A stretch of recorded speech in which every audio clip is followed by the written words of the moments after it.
Maulaya salli wa sallim daiman abada ala habibika khairil khalqi kullihim. Maulaya salli.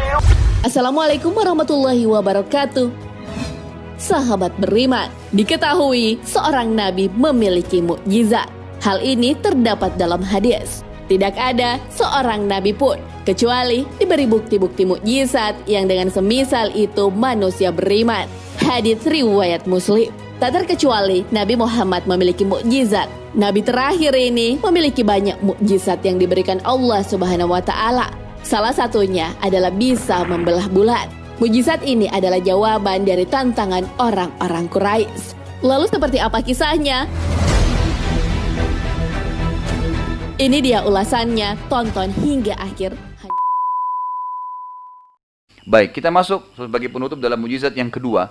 Mukjizat yang berupa pernyataan, sesuatu yang nyata. Yang paling besar mukjizat Nabi SAW adalah terbelahnya bulan. Ini kejadian yang spektakuler sekali, besar sekali. Dan nanti insya Allah Anda bisa kembali ke rumah, kalau lagi iseng buka YouTube, gitu kan, coba ketik foto bulan terbelah. Gitu. Nanti akan ada fotonya itu.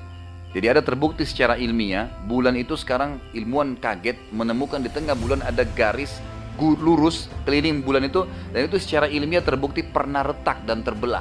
Gitu. Tapi mereka tidak tahu kapan terjadi. Kita sebagai umat Islam ada, dan itu mukjizat Nabi SAW yang paling besar kata ulama, yang disaksikan dengan mata kepala. Sampai Allah turunkan surah Al-Qamar namanya, surah bulan, surah nomor urutan 54 ayat 1 sampai ayat 3 yang bunyinya begini. A'udzubillahi minasyaitonirrajim. Iqtarabatis sa'atu wa insyaqqal qamar.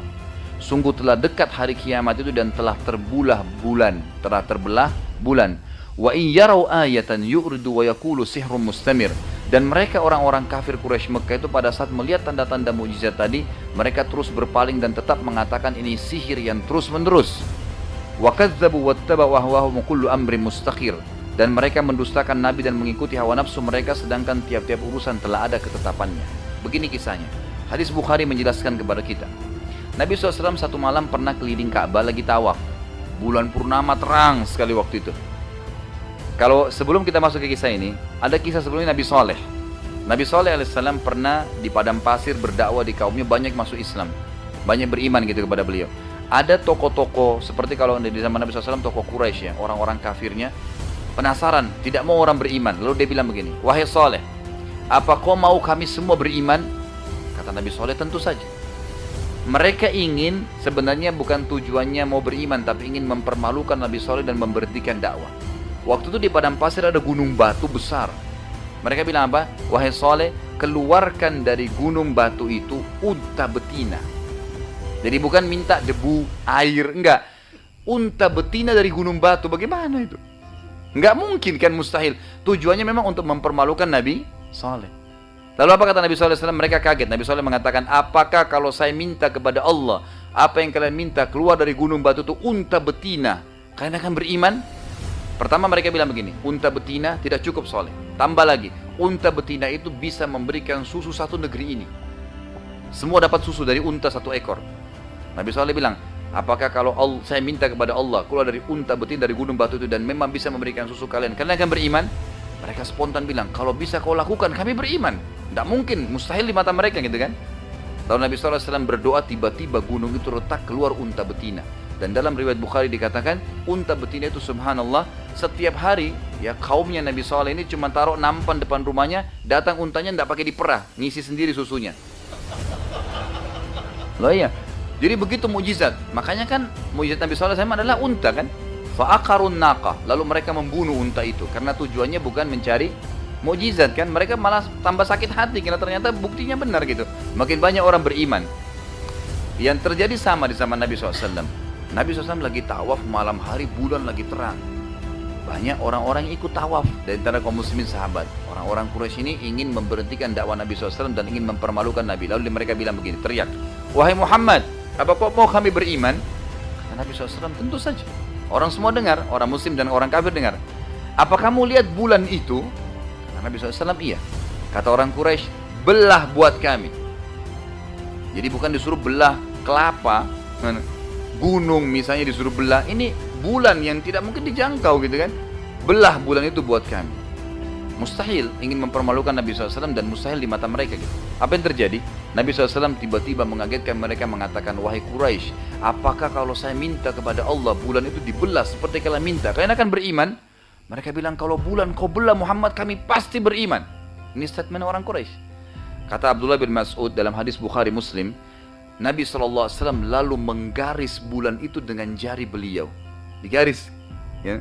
Maka terbelahlah bulan tersebut menjadi dua belah. Beliau mengatakan, kami telah menyaksikan bulan di Mekah terbelah menjadi dua bahagian. Jadi bukan retak ya, terbelah dua. Kelihatan gitu. Sebelum hijrah Nabi SAW ke Madinah, sebelah bulannya itu berada di gunung Abu Kubais. Ada gunung yang besar ya, di sebelah Ka'bah, sebelah timurnya. Dan sebelah lagi, sebelah pecahnya di gunung As-Suwaida, sebelah baratnya. Jadi terbelah dua ini, bukan cuma retak gitu kan. Itu kesaksian para sahabat. Apa yang terjadi? Waktu orang Quraisy lihat itu, karena dasarnya bukan mau cari keimanan, mereka bilang, Muhammad sihirnya makin hebat. Loh iya, mereka bilang begitu, sihirnya makin hebat. Untuk membuktikan ini sihir atau bukan, kita tunggu sebulan lagi akan datang orang-orang Quraisy yang pergi dagang, yang keluar negeri kan itu. Sebulan lagi akan datang, ada tanggal atau hari-hari mereka datang di bulan tertentu gitu. Mereka akan datang tanyakan, kalau mereka juga lihat berarti betul. Tapi kalau cuma masyarakat Mekah lihat berarti sihir. Baik, sebulan kemudian orang yang beriman, orang yang kafir nunggu di sebuah pintu namanya pintu Bani Syaibah. Di Mekah dulu ada pintu gerbang namanya Bani Syaibah, di situ nunggu. Semua orang nunggu, semua orang yang datang ditanya, apakah kalian pernah lihat terjadi sesuatu pada bulan? Mereka semua bilang iya. Pada hari ini terjadi, bulan pernah terbelah, kami juga tidak tahu kenapa. Semua mengaku itu. Quraisy bilang apa? Apakah beriman? Tidak, mereka bilang sihirnya Muhammad menguasai dunia. Enggak. Jadi nolak, memang tidak mau beriman. Nah ini bahaya ya. Jadi jangan sampai ada di antara kita yang hadir ini sudah ayat-ayatnya Allah banyak masih tetap saja kufur gitu kan. Masih saja tidak mau mengakui, nggak bisa. Yani kita harus mengakui, sudah jelas tanda-tanda ayat Allah banyak gitu.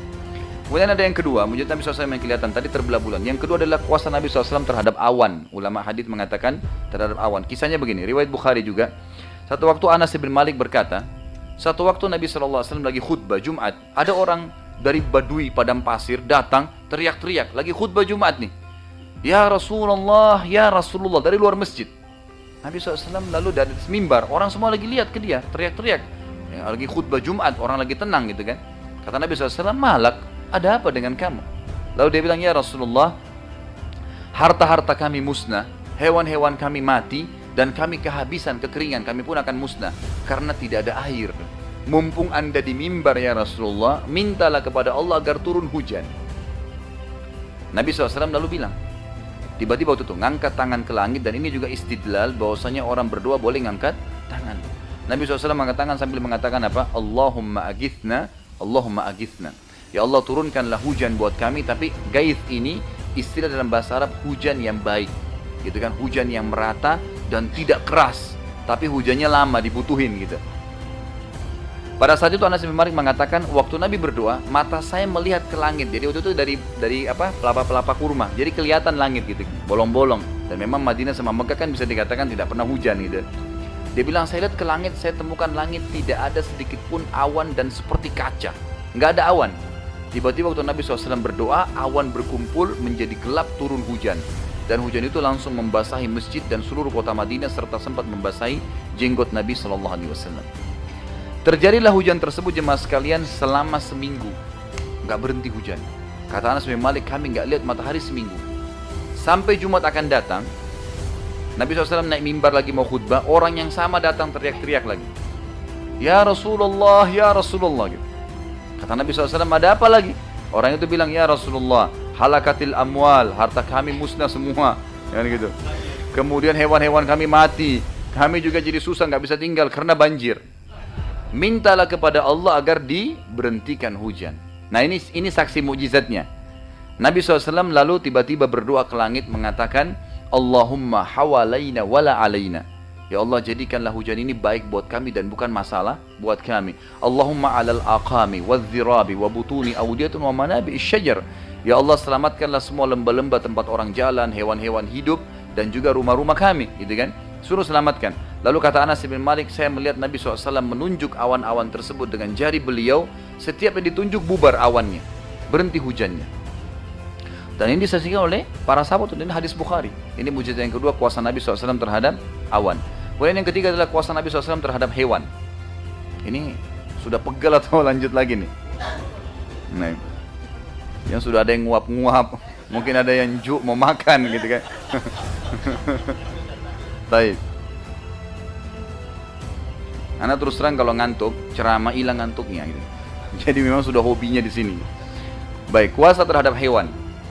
Ada sebuah riwayat Imam Ahmad pernah terjadi. Nabi SAW pernah perjalanan dengan Jabir radhiyallahu anhu, sahabat Nabi yang mulia. Waktu mau masuk Madinah, suku Arab yang di pinggir kota Madinah itu namanya suku Najjar.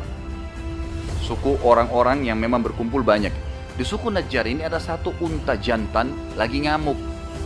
Unta ini sama kuda, nendang sama gigit, gitu kan. Kalau nyerang, semua orang lewat diserang. Dan tidak ada orang yang bisa berhentikan dari suku Najjar gitu. Nabi SAW kebetulan mau lewat. Kata Jabir, ya Rasulullah, hati-hati, untanya lagi ngamuk. Dalam riwayat ini dikatakan Nabi SAW lalu mendekati unta tersebut sambil mengucapkan kalimat satu. Ta'al, kesini. Gitu. Yang terjadi, dalam riwayat ini dikatakan unta itu tiba-tiba nundukkan kepalanya, mulutnya ke tanah, sampai tersentuh ke tanah, dan jalan ke Nabi sambil kepalanya di tanah. Jadi bukan angkat kepala, bukan diam, tapi memang nuruni kepala, tunduk. Sampai ke depan Nabi SAW. Lalu Nabi SAW pegang kepalanya dan mengatakan, mana tarik kekangannya, dikasih. Lalu beliau mengatakan kalimat yang luar biasa. Tidak ada sesuatu pun di langit juga di bumi kecuali mengetahui kalau aku adalah utusan Allah. Kecuali pembangkang dari jin dan manusia. Artinya unta ini buktinya nih. Dia tahu saya Rasulullah. Sampai tunduk, ngamuk tidak jadi ngamuk, gitu kan? Kecuali pembangkang dari jin dan manusia. Sampai hewan pun seperti itu. Lalu ada yang keempat, dan ini kisah juga yang luar biasa, kisah Nabi SAW dalam menyembuhkan penyakit. Saya memilih riwayat ini karena riwayat ini menarik sebenarnya. Ada riwayat-riwayat lainnya, riwayat ini menarik sekali. Kisah tentang seorang pimpinan Yahudi bernama Abu Rafi'. Siapa Abu Rafi' ini? Dia punya orang kaya, kepala suku di Yahudi, dan dia salah seorang pendeta. Jadi dia ini selalu ya, kalau ada pasukan suku Arab yang mau nyerang Madinah dibiayai sama dia. Kalau ada penyair yang siap mencaci maki Nabi atau agama Islam dibayar. Selalu, tapi dia tidak nyerang, dia hanya membiayai dari jauh. Pengecut dia, sembunyi di bentengnya, dan bentengnya ini sangat tinggi temboknya, dan sukunya dia hidup di situ. Dia dianggap raja di benteng itu, kan gitu.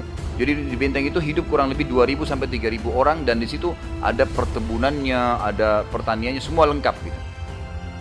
Nabi SAW pernah berkata kepada para sahabat selesai sholat asar, siapa di antara kalian yang bisa membunuh Abu Rafi'? Abu Rafi' ini sudah sangat luar biasa, mengganggu kondisi keamanan Madinah, mengganggu Nabi SAW, gitu kan. Siapa yang bisa membunuh? Ada seorang sahabat Nabi yang pemberani bernama Abdullah bin Abi Atiq radhiyallahu anhu. Beliau ini orangnya sangat terkenal. Pokoknya kalau perang jihad di saat pertama gitu, nggak pernah di belakang. Beliau mengatakan, aku ya Rasulullah, saya siap bunuh dia ya Rasulullah. Kata Nabi SAW, baik, pergilah dan ajak beberapa temanmu.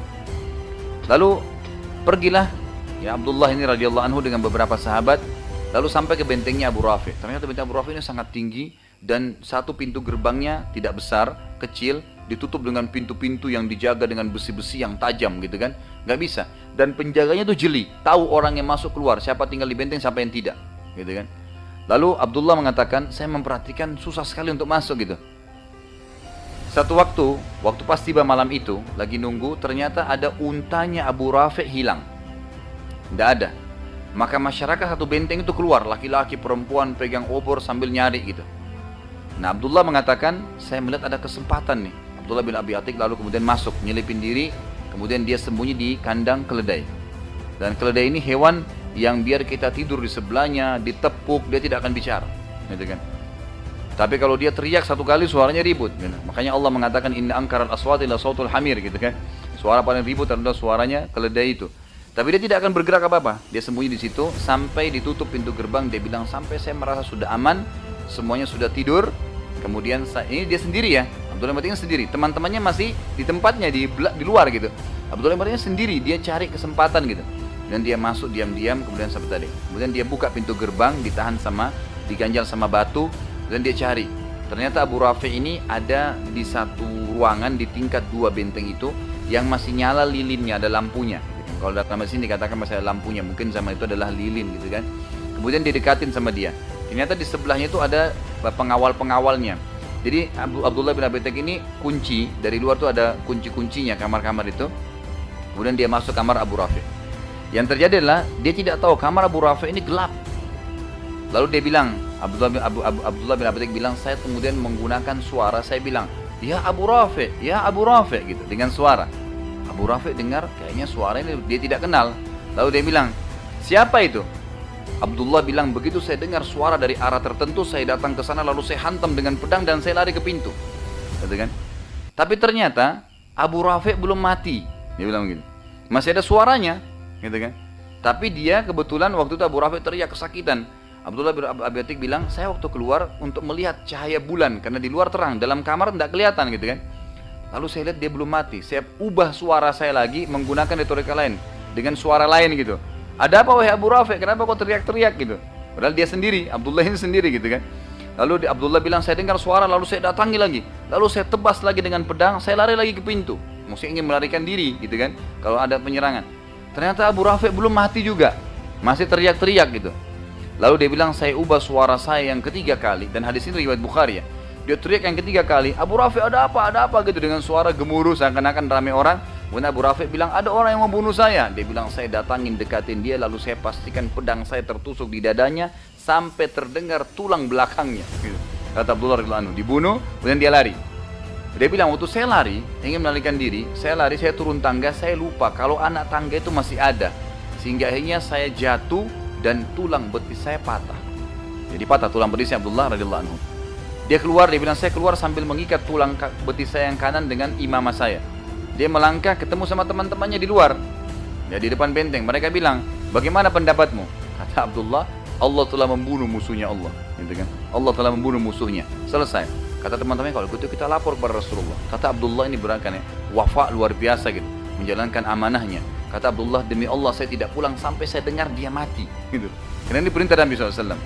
Nah, tradisi orang Yahudi kalau ada yang mati, pagi-pagi nanti ada yang naik ke atas menara teriak, si fulan telah meninggal, maafin dia yang punya utang gini-gini ya, seperti tradisi biasa kita gitu kan. Maka setelah sholat subuh, ya, setelah sholat subuh, orang ini teriak-teriak, Abu Rafi telah mati, maafin dia dan seterusnya. Maka Abdullah akhirnya pulanglah, bertemu dengan di depan Nabi SAW. Lalu diceritakan, Nabi SAW senang untuk dengar berita. Alhamdulillah kalau Allah telah membunuh musuhnya. Tapi Abdullah bilang, ya Rasulullah, tapi tulang saya patah, gitu kan. Kata Nabi SAW, mana kakimu? Diulurkan. Lalu Nabi SAW mengusap, kata Abdullah bin Abi, Nabi SAW mengusap betisku, tulangku, dengan usapan saja. Tiba-tiba aku bisa loncat dan hilang sakitnya. Patah tulangnya hilang. Dan ini hadis Bukhari. Dan ini termasuk mukjizat Nabi SAW bisa mengobati penyakit. Ada kisah yang lain riwayat Bukhari juga, Abu Qatadah. Abu Qatadah ini sahabat Nabi yang gagah, gitu kan, pintar. Dan orangnya ini mau menikah waktu itu. Terjadi perang Khandaq. Waktu terjadi perang Khandaq, ada anak panah yang kelewat, kena bola matanya Abu Qatadah, sehingga bola matanya keluar. Dalam hadis Bukhari dikatakan bola matanya keluar dengan anak panah itu. Teman-temannya Abu Qatadah bilang begini, wahai Abu Qatadah, kayaknya mata kamu sudah nggak bisa sembuh, kita potong aja. Kata Abu Qatadah, tunggu dulu, bawa saya ke Rasulullah SAW. Dibawa ke Nabi SAW. Nabi SAW dari jauh lihat senyum. Lalu Nabi SAW mengatakan, wahai Abu Qatadah, kalau kau mau sabar tanpa mata satu maksudnya, kau akan masuk surga. Tapi kalau kau mau, saya bisa doakan sembuh. Nah, kata para ulama hadis, Abu Qatadah ini kebetulan tadi mau nikah sesudah perang. Gitu. Lalu dia berpikir, kalau saya sabar tanpa mata satu, gitu kan, tapi masuk surga, gitu kan? Atau didoakan sembuh mata, tapi tidak ada jaminan surga. Lalu dalam riwayat ini dikatakan Abu Qatadah diam sejenak, lalu diangkat kepala mengatakan, ya Rasulullah, doakan kepada Allah agar mata saya sembuh dan saya juga minta surga. Ini riwayat sahih gitu. Akhirnya Nabi SAW senyum, lalu dipegang matanya, dicabut tadi anak panahnya, dipegang lalu dimasukkan ke dalam, lalu Nabi SAW berdoa. Kata Abu Qatadah sendiri, waktu Nabi SAW cabut tangannya dari mata saya tidak tahu mana mata saya tadi yang rusak karena dua-duanya terang gitu. Dan ini mukjizat Nabi SAW mengobati penyakit. Ini luar biasa gitu. Ada juga yang selanjutnya adalah kisah Nabi SAW terhadap pohon. Ini tadi sudah saya jelaskan, mohon maaf. Ada kisah Nabi SAW terhadap kuasa air gitu. Jabir radhiyallahu anhu berkata dalam hadis Bukhari, kami pernah kekeringan air pada hari Hudaybiyah. Hudaybiyah ini kebetulan pada saat Nabi SAW sebelum pembebasan kota Mekah ya, tahun 8 Hijriah waktu itu. Ada kesepakatan Hudaybiyah, ada kisah sendiri. Waktu itu kebetulan ada 1.400 orang sahabat lagi siap-siap untuk pergi ya ke Mekah, pakai ihram. Tapi dilarang oleh orang Quraisy untuk masuk ke Mekah. Waktu itu karena lama nunggu di Hudaybiyah, habis air, nggak ada air. Kata Jabir, kami kehabisan air. Waktu itu Nabi SAW mau sholat duhur, dibawalah seember air dan tinggal itu airnya, nggak ada lagi. Dibawalah air tersebut di depan Nabi SAW, kemudian Nabi SAW waktu mau wudu, semua sahabat ngerumun. 1.400, 1.399 orang kumpul-kumpul semua di situ. Nabi SAW bingung, ada apa dengan kalian? Kenapa ngerumun begini? Kata Jabir, ya Rasulullah, kami semua ini, sekian banyak orang, tidak ada lagi airnya kecuali yang di ember anda ini. Selesai anda pakai, kami akan berebutan. Nggak ada lagi air. Untuk minum nggak ada, untuk wudu nggak ada. Perjalanan pulang ke Madinah nggak ada. Lalu kata Jabir radhiyallahu anhu, tiba-tiba Nabi SAW memasukkan telapak tangannya ke dalam ember tersebut. Dan kami menyaksikan dari jari-jari beliau keluar air. Terus, dan akhirnya para sahabat, kata Jabir, kami semua mengisi kendi-kendi kami dari air itu, kan tumpah. Diisi kendi-kendi untuk minum, mereka semua pakai wudu gitu kan. Sampai selesai, air masih tumpah. Setelah Nabi SAW angkat tangannya baru berhenti. Lalu para sahabat waktu diceritakan di Madinah, ditanya, berapa jumlah kalian? Kata Nabi, kata anak Jabir, jumlah kami 1.400 orang. Dan demi Allah, kalau jumlah kami 100.000 orang pasti cukup air itu. Kuasa Nabi SAW. Jangan lupa guys, klik tombol subscribe.